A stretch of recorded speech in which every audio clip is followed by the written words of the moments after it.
In the countless worlds of Dungeons and Dragons, where dragons soar through storm-racked skies and ancient liches command armies of the undead, one creature stands apart from all others. Not because of its cunning, nor its magical prowess, nor even its malevolent intelligence. This creature commands fear for a far more primal reason. It is destruction incarnate. It is the Tarrasque, and its very existence poses a question that has haunted civilizations since the dawn of recorded history. What happens when nature itself becomes the apocalypse?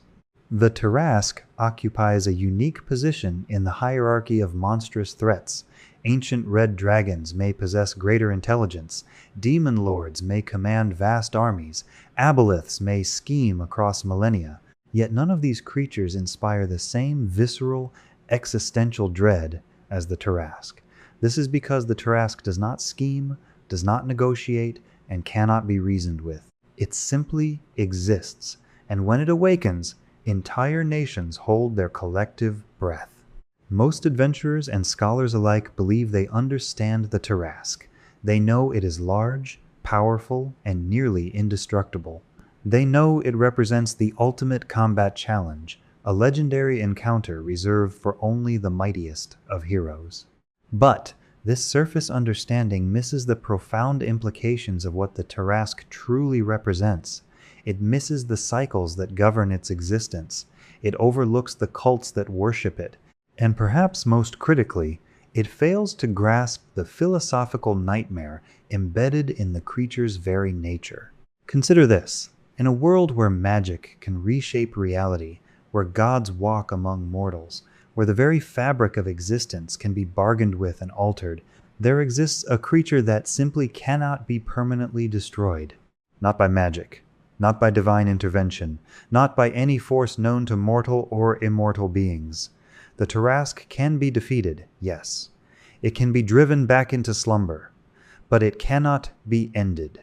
This single fact transforms the creature from a mere monster into something far more disturbing, a natural law given physical form.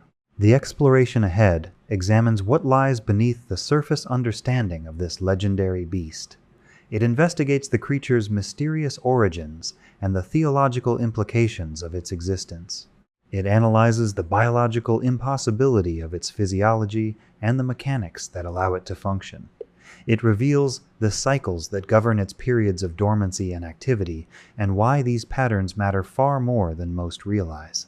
The discussion covers the bizarre cults that have formed around the creature's apocalyptic purpose, and what these death-worshipping fanatics understand that others have missed. Finally, it addresses the most troubling question of all. What is the Tarrasque truly for, and what does its existence reveal about the fundamental nature of the multiverse itself? Understanding the Tarrasque requires looking beyond statistics and combat tactics. It demands an examination of what it means for a world to contain, within itself, the seed of its own inevitable destruction. It necessitates confronting uncomfortable truths about power, mortality, and the limits of mortal achievement, because the Tarrasque is not simply a monster to be defeated. It is a force of nature, a walking cataclysm, and perhaps most disturbingly, it may be exactly what it was designed to be. The question of the Tarrasque's origin remains one of the most hotly debated topics among sages, theologians, and scholars of the arcane. Unlike most legendary creatures, whose histories can be traced through ancient texts or divine revelation, the Tarrasque's beginnings are shrouded in absolute mystery. This absence of knowledge is not merely frustrating to academics. It represents a fundamental gap in understanding the nature of the world itself. Multiple competing theories attempt to explain the creature's existence, each more troubling than the last. The theological interpretation holds that the Tarrasque represents divine punishment made manifest. According to this view, ancient and now forgotten gods unleashed the beast upon the world as retribution for some primordial transgression. The sin that warranted such punishment has been lost to time, but the punishment itself endures, eternal and unforgiving. This theory raises disturbing questions about the nature of divine justice. What crime could possibly merit a punishment that continues long after the criminals themselves have turned to dust? What does it say about the gods that they would create a weapon that indiscriminately destroys the innocent alongside the guilty? An alternative explanation suggests darker origins still. Some scholars propose that the Tarrasque was not created by gods, but by mortals. According to this theory, ancient wizards of unimaginable power, or perhaps malevolent elemental forces, forged the creature through arcane rituals and forbidden pacts. If true, this origin story transforms the Tarrasque from divine judgment into mortal hubris carried to its ultimate conclusion. It suggests that somewhere in history, beings with sufficient knowledge and power decided to create an unstoppable engine of destruction, either as a weapon of war or as an experiment in magical engineering that escaped all control. A third perspective, less commonly voiced but no less compelling, holds that the Tarrasque is not an aberration at all, but a natural part of the world's function. In this view, the creature serves as a kind of cosmic reset mechanism, a force that periodically scours civilizations from the earth when they grow too numerous, too powerful, or too complacent. This interpretation frames the Tarrasque not as a monster, but as a law of nature, comparable to earthquakes or volcanic eruptions, but possessed of teeth and an inexplicable hunger. What makes the origin question particularly vexing is the creature's fundamental nature. The Tarrasque cannot speak, cannot communicate, and demonstrates no interest in preserving records or explaining itself. It leaves no witnesses who might divine its purpose through observation or conversation. Every encounter with the beast ends in one of two ways.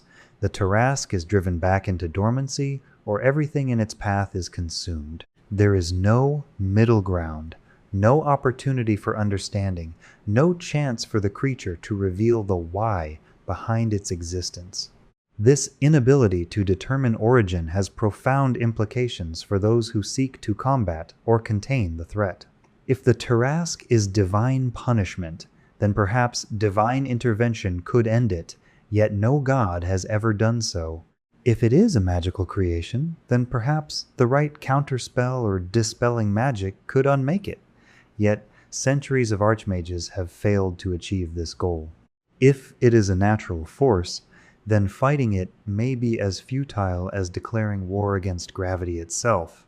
The absence of origin knowledge also prevents any possibility of preventing future occurrences. When dealing with most threats, understanding their source provides insight into how they might be stopped at the root. Demon invasions can be prevented by closing planar rifts.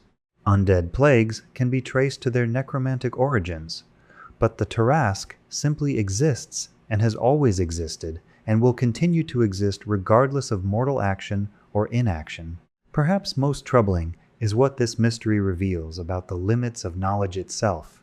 In worlds where divination magic can pierce the veil of time, where commune spells allow direct conversation with gods, where wish magic can reshape reality, the fact that the Tarrasque's origins remain completely unknown suggests something profound and disturbing.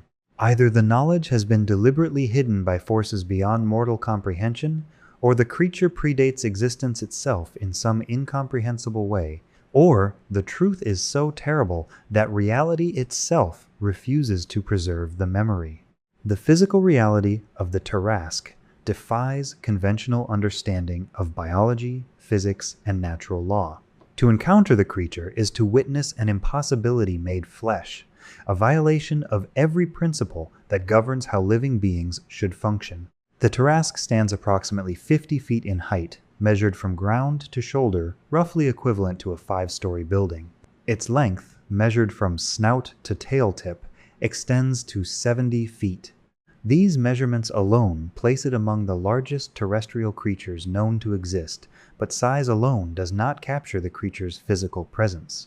The beast weighs 130 tons, a mass that should, by all conventional understanding, render it immobile. Yet the Tarrasque moves with predatory grace that seems to mock the very concept of physics. The creature's body plan resembles that of a theropod, one of the great predatory dinosaurs of primordial eras. It walks upright on two powerful legs, each capable of supporting dozens of tons while still enabling rapid movement. The Tarrasque leans forward when mobile, its posture optimized for pursuit and attack, with its massive tail extending behind to provide balance. This tail itself serves as a devastating weapon, capable of crushing stone fortifications and shattering bone with a single sweep. The head presents a nightmare of evolutionary optimization. Two great horns crown the skull, each capable of piercing through castle walls or impaling the largest of creatures. The jaws, when opened, reveal rows of teeth designed not just to kill, but to process matter of any composition. Stone, metal, wood, flesh, all are merely food to the Tarrasque, broken down by a digestive system that appears to violate fundamental laws of chemistry and energy conservation. The creature's most distinctive feature, however, is its carapace. The back and upper portions of the Tarrasque are covered in thick, highly reflective scales that function as biological mirrors.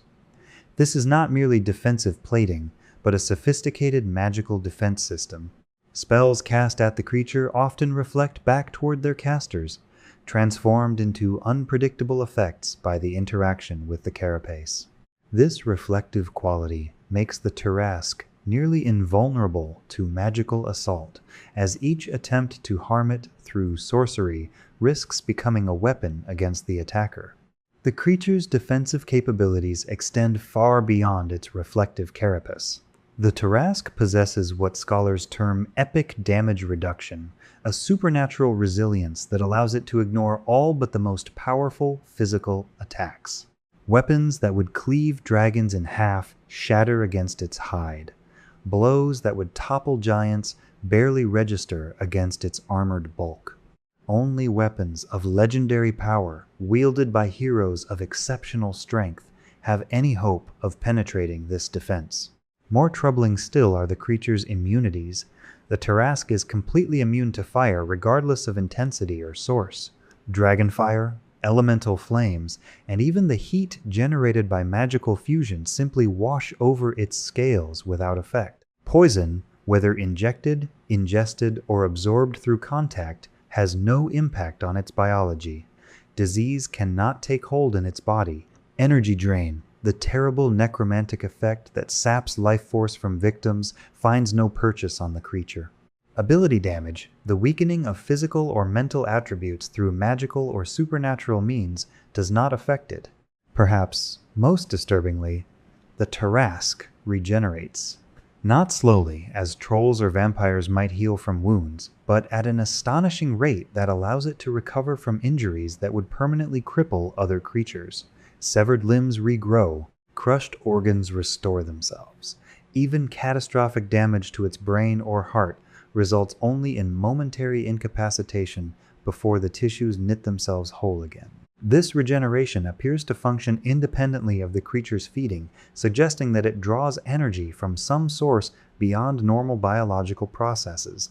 The Tarrasque also possesses formidable spell resistance, a supernatural defense that causes magical energies to dissipate when they attempt to affect the creature. This resistance does not merely reduce the effectiveness of spells, it creates a kind of dead zone around the Tarrasque where magic itself becomes unreliable. The more powerful the spell, the more likely it is to simply fail when cast against the beast, as if reality itself recognizes that such power should not be brought to bear against this particular creature. In terms of offensive capability, the Tarrasque wields an array of natural weapons that would be devastating on any creature but become apocalyptic at its scale. Its bite can sever a human completely in half, or crush an armored knight into an unrecognizable pulp. The horns can gore through stone walls or impale multiple victims in a single thrust. The claws, each the size of a grown man, can disembowel dragons or excavate castle foundations with equal ease. The tail, when swung in a wide arc, can demolish entire structures or sweep aside formations of soldiers like leaves before a storm. The creature also possesses the ability to swallow opponents whole, a capacity that becomes truly horrifying at the Tarrasque's scale. A human, or even a horse, can be consumed in a single gulp, plunging into a digestive tract where acids and crushing muscular contractions quickly end any hope of escape. This ability is not merely efficient feeding, it serves to remove dangerous opponents from combat entirely, denying allies any chance to rescue or heal those consumed. The Tarrasque's behavior follows patterns that distinguish it from nearly every other creature known to exist. These patterns are not the product of conscious choice or intelligent planning, but appear to be hardwired into the creature's fundamental nature, as inevitable as the tides or the turning of seasons. The vast majority of the Tarrasque's existence is spent in complete dormancy. The creature's lair, whose location has never been discovered despite centuries of searching, serves as a resting place where the beast slumbers in absolute stillness. During these periods of torpor, the Tarrasque exhibits no signs of life that would be recognizable to conventional observation. It does not breathe in any measurable way. It does not move. It does not emit heat or sound. For all appearances, it might as well be dead, or transformed into stone, or simply absent from reality entirely. This dormancy typically lasts between 6 and 24 months before the creature stirs for what scholars term a standard awakening. During these brief active periods, which last only a few days, the Tarrasque emerges from its lair to feed. These standard awakenings are devastating to whatever region the creature emerges within, but they are localized disasters. A town might be consumed, a forest devoured, a valley stripped to bedrock. Then the creature returns to its hidden lair and resumes its slumber. The truly apocalyptic events occur on a different cycle entirely. Once every decade or so, with timing that appears random but may follow some pattern that mortal observers have not yet deciphered, the Tarrasque undergoes what is termed an extended awakening. During these periods, the creature remains active for 1 to 2 full weeks. The devastation that occurs during an extended awakening cannot be measured merely in destroyed settlements or lives lost. Entire regions are transformed into wastelands. Ecosystems collapse. Civilizations fall. Following an extended awakening, the Tarrasque retreats to dormancy for a far longer period, between 4 and 24 years. This extended rest period should, theoretically, provide civilizations time to prepare, to develop strategies, to build defenses. In practice, the unpredictability of where the creature will emerge and when it will awaken renders most preparation ineffective. The creature's behavior while active follows a pattern that can only be described as mindless consumption. The Tarrasque does not hunt strategically. It does not target population centers for maximum casualties. It does not display any tactical thinking or goal-oriented behavior. Instead, it simply moves and devours everything in its path. Plants are consumed down to the roots. Animals are hunted to local extinction. Structures are demolished and their materials ingested. Even the soil itself is sometimes consumed in massive gulps, leaving behind only barren stone. This feeding behavior appears to serve no rational purpose. The Tarrasque consumes far more matter than should be required to sustain even a creature of its tremendous size. It eats constantly while active, never appearing sated, never slowing its consumption regardless of how much it has already devoured. The fate of this consumed matter remains unclear. The creature must eliminate waste, but no one has ever discovered deposits of Tarrasque excrement that would account for the thousands of tons of matter it consumes during each awakening. When confronted by organized resistance, the Tarrasque employs its frightful presence, a supernatural aura of terror that shatters the courage of even veteran warriors. This effect is not merely psychological intimidation, though the sight of the creature certainly contributes to the fear it inspires. The frightful presence is a magical effect that directly affects the minds of those within range, forcing them to confront the reality of their own insignificance and mortality. Many who experience this effect flee in blind panic. Others become catatonic, paralyzed by terror. Some simply collapse, their minds unable to process the existential horror of the creature's presence. The Tarrasque's choice of targets to the extent that it can be said to choose targets at all, appears completely random. It does not preferentially attack those who harm it. It does not avoid dangerous opponents in favor of easier prey. It simply attacks whatever is in front of it with the same relentless efficiency, whether facing a peasant farmer or a legendary warrior. This indiscriminate approach makes it impossible to predict the creature's focus during combat, and prevents defenders from using decoys or misdirection to protect vulnerable targets. What makes the Tarrasque's behavior pattern particularly troubling from a strategic perspective is that the creature cannot be permanently killed. When reduced to what should be lethal damage, the Tarrasque does not die. Instead, it falls into a death-like state and begins to regenerate. Unless extraordinary measures are taken, measures that require magic of tremendous power and specialized knowledge, the creature will eventually restore itself and resume its rampage.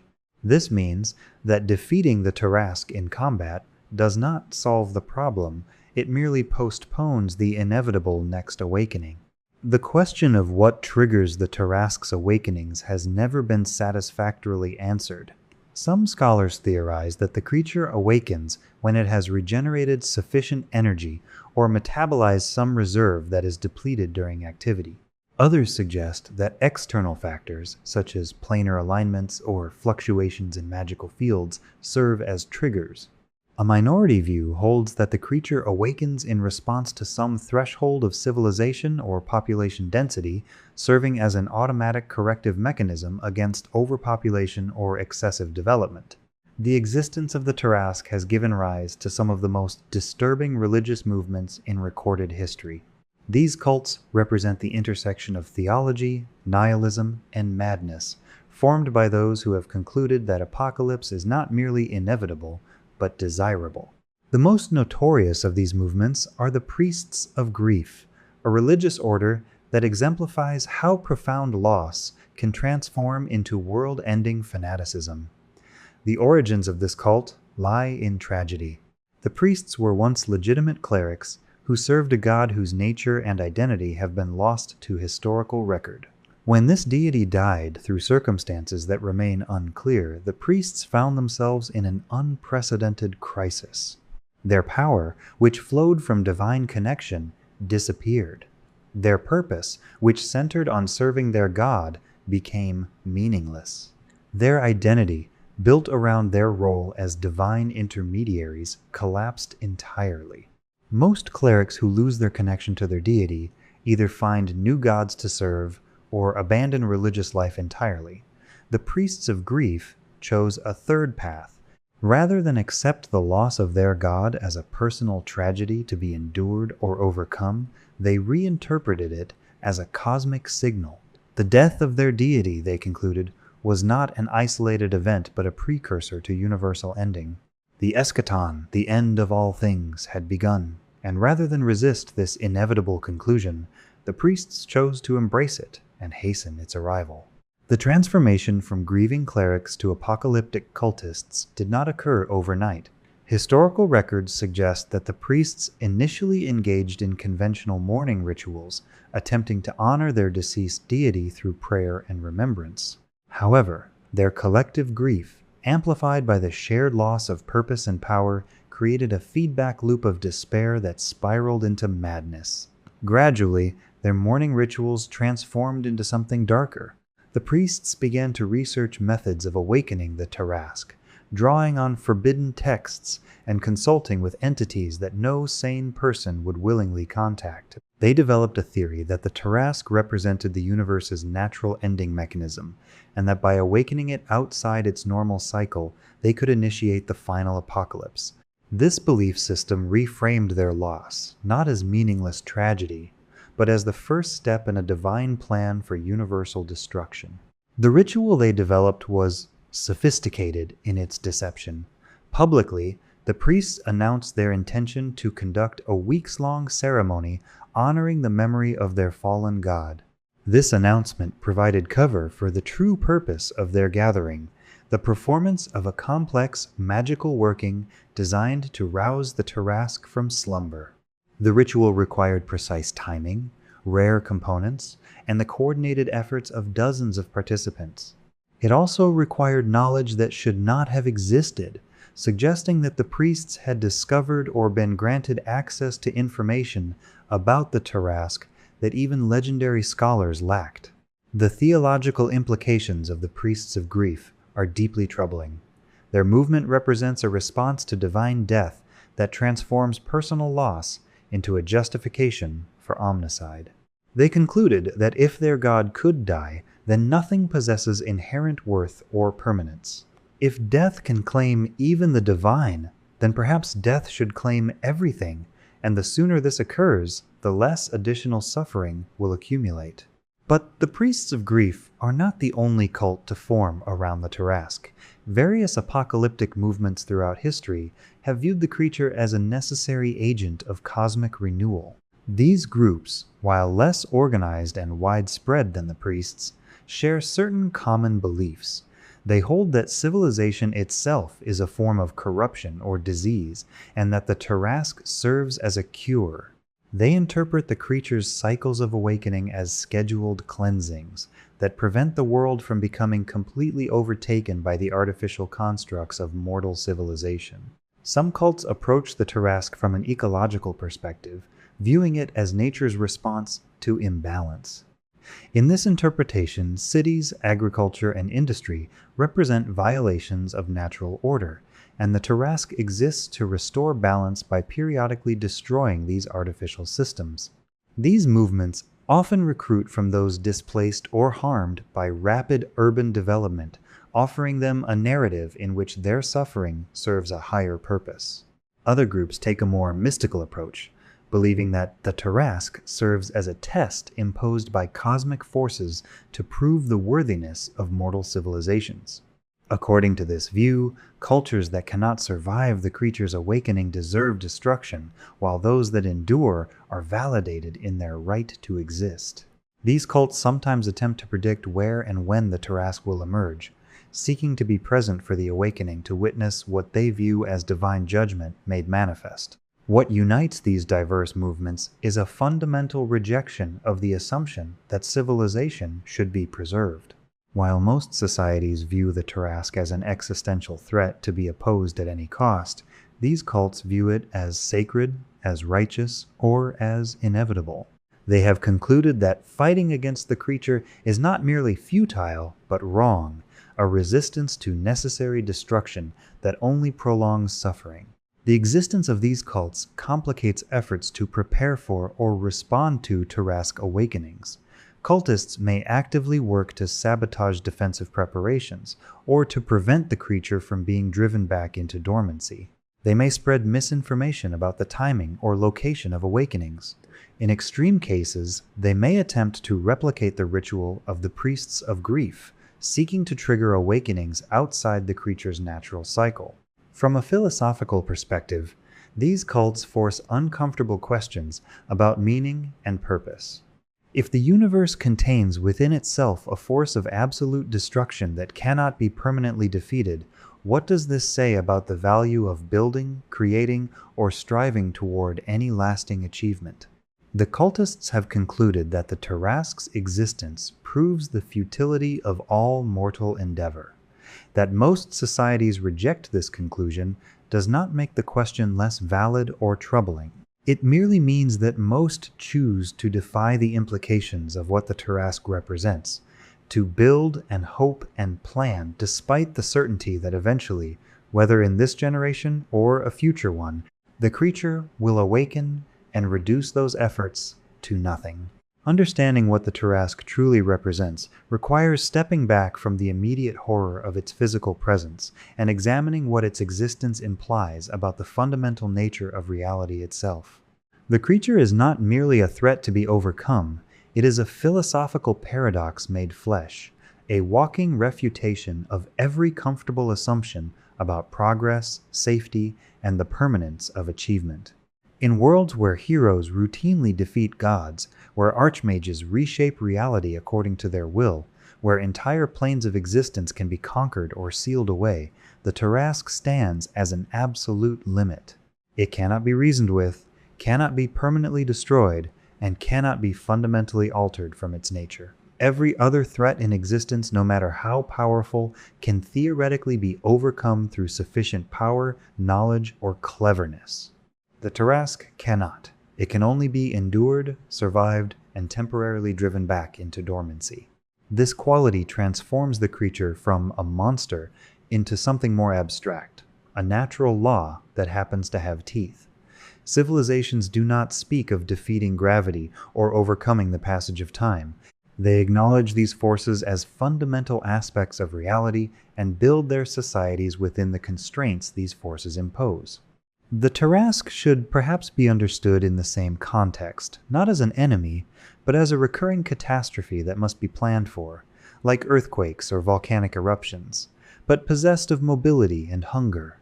Yet this comparison ultimately fails, because natural disasters do not seek prey or pursue victims, they simply occur.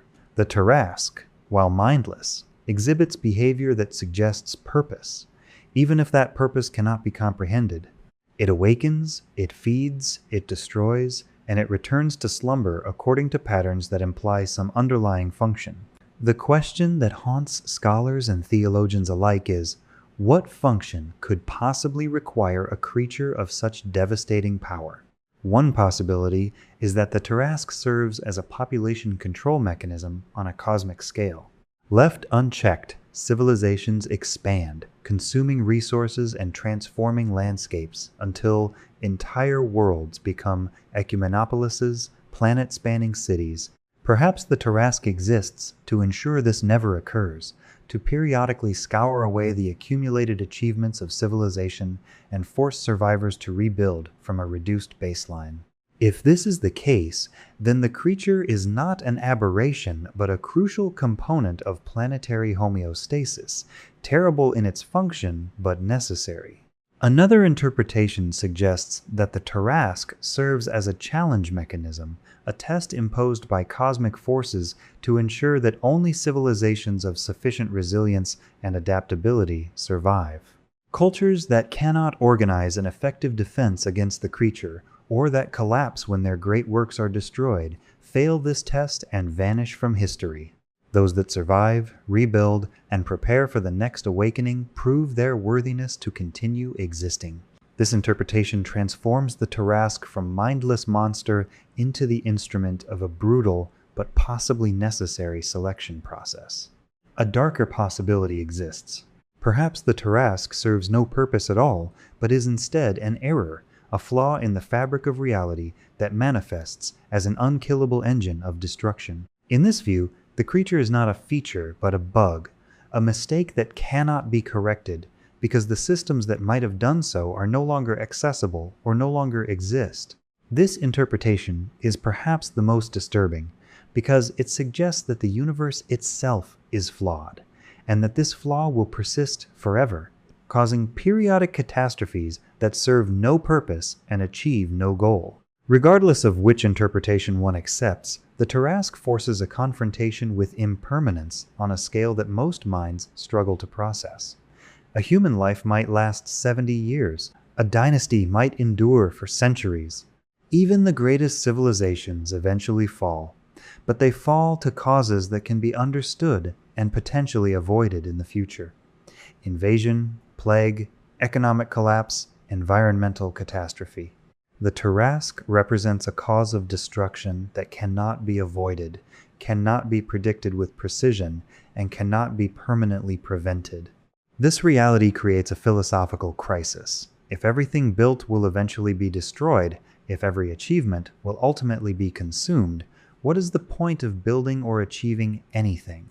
The cultists who worship the Tarrasque have concluded there is no point, and have embraced extinction as the logical endpoint of existence. Most societies reject this conclusion, but the alternative requires embracing what might be termed defiant hope, the choice to build and create and strive despite the certainty of eventual destruction. This choice is not unique to worlds that contain the Tarrasque. Every human who has ever lived makes the same choice when they build something, create something, or invest effort in achievements that will not outlast them. Death comes for every individual, entropy claims every structure, and time erases every memory. The Tarrasque simply makes this abstract certainty concrete and immediate, compressing the scale of impermanence from the heat death of the universe to the next decade or so. In this sense, the Tarrasque serves as a memento mori for civilizations, a reminder that nothing lasts forever and that all works, no matter how grand, exist in the shadow of their inevitable ending. The creature does not represent evil precisely, any more than a hurricane or earthquake represents evil. It represents the universe's indifference to mortal concerns, the uncaring persistence of forces that destroy without malice or regret. The final question, then, is not how to defeat the Tarrasque. That question has no permanent answer, but how to live in a world that contains it. The answer that most societies have arrived at is to live as one would live anyway, to build, to create, to love, to strive, and to accept that these efforts have value precisely because they are temporary. The statue that will last 10,000 years is not more valuable than the statue that will last only until the next Tarrasque awakening. Both exist to be appreciated in the moment of their existence, and both will eventually fall to dust, whether by the creature's teeth or by slower processes of decay. The Tarrasque, ultimately, is not just a monster. It is a mirror that reflects the fundamental condition of existence itself, beautiful, terrible, temporary, and absolutely indifferent to mortal wishes about how things should be. Understanding this does not make the creature less terrifying, but it reframes the terror into something that can be endured and perhaps even transcended. Because if civilizations can continue to build despite knowing the Tarrasque sleeps somewhere in the darkness, then perhaps they have already achieved the only victory that matters, the choice to affirm existence despite its impermanence, to create despite the certainty of destruction, and to hope despite the weight of inevitable catastrophe.